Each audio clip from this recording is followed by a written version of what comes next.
If you don't know about the Addams Family, no, not the one with Wednesday, Lurch, and Thing, the family of misfit artisans who write, direct, star in, make music for, and do just about everything behind and in front of the camera for their films, then you're missing out. Their latest is Where the Devil Roams, and it's a doozy.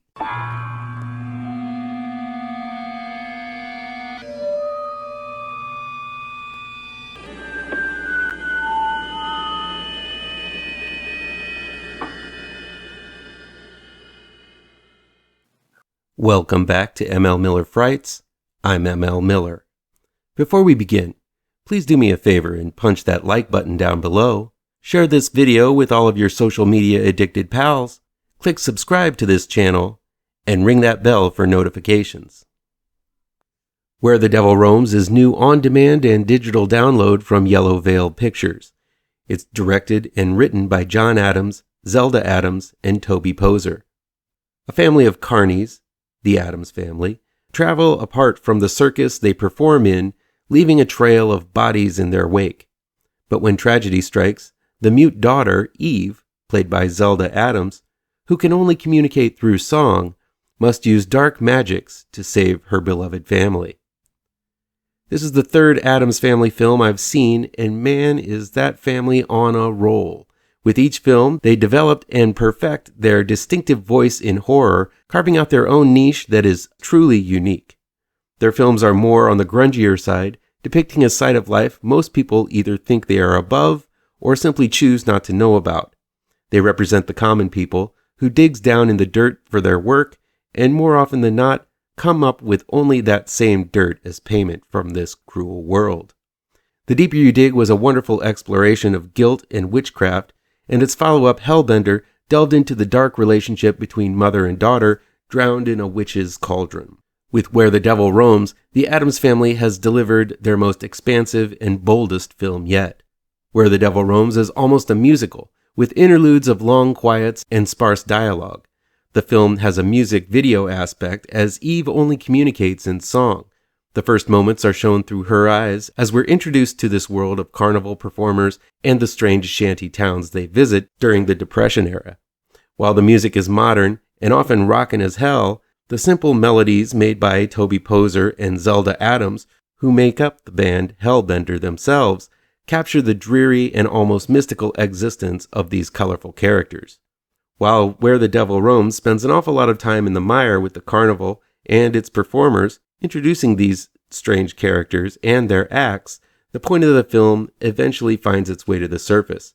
Because so much production was put into the design of the carnival, it seems the Addams Family want to showcase that for as long as they can before delving into the point of it all. But when it does, it attempts to capture the randomness of evil and how no one can ever truly predict where the devil roams, as it is pervasive in almost everything the family encounters. The Addams Family themselves are not without fault either. Maggie, played by Toby Poser, is shown to have quite the homicidal streak dating back to her childhood. Maggie is a loose cannon, with Eve and her father, Seven, played by John Addams, often responsible for cleaning up after her murderous rampages. As their trek across the icy terrain of the Midwest continues, you can see how Maggie has become a burden to Eve and Seven, who seem content with simply living with the carnival, but are forced to travel apart from it to satiate Maggie's hunger for murder. Maggie's not the only one who gets some wonderfully colorful characterization in Where the Devil Roams. I loved John Addams' role as Seven, a war vet who has seen his fill of bloodshed and chooses to blindfold himself so he sees no more of it in his life back home. The lengths Seven goes to avoid the horror Maggie inflicts is a testament of how much he loves his wife and how deep his own choice goes to be ignorant of her murderous actions. Where the Devil Roams is wonderfully shot with various stylistic formats. Again, this film feels most like an extended music video as the ethereal dream world blends with the pomp of the performances played out on the stage and the unbelievably brutal acts of violence Maggie unleashes in the real world. While the story is often seen through Eve's eyes set to song, there are moments when we enter the minds of the rest of the family with stark black and white sequences taking place in the past. Surreal, bizarre, and wholly beautiful, this is one movie that looks like nothing that's come before. I know this might be considered a hot take, but for me, the style of the Addams Family is not unlike the style of the often panned rocker turned director Rob Zombie. Like Zombie, the family seems to surround themselves with strange people that they seem to feel right at home with. They embrace the role of the outcast and seem to prefer to tell stories from that outlaw point of view. Their visuals are bold, hypnotic, and often out of this world, much like Zombie's vision.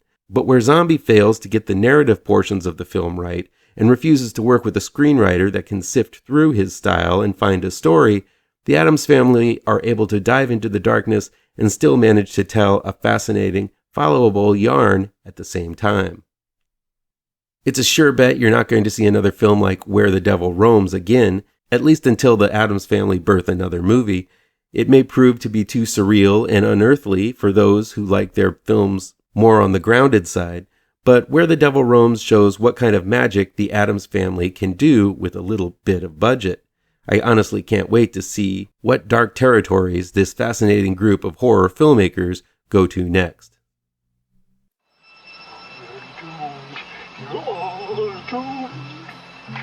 You're doomed to live the life you're meant to be, stuck inside your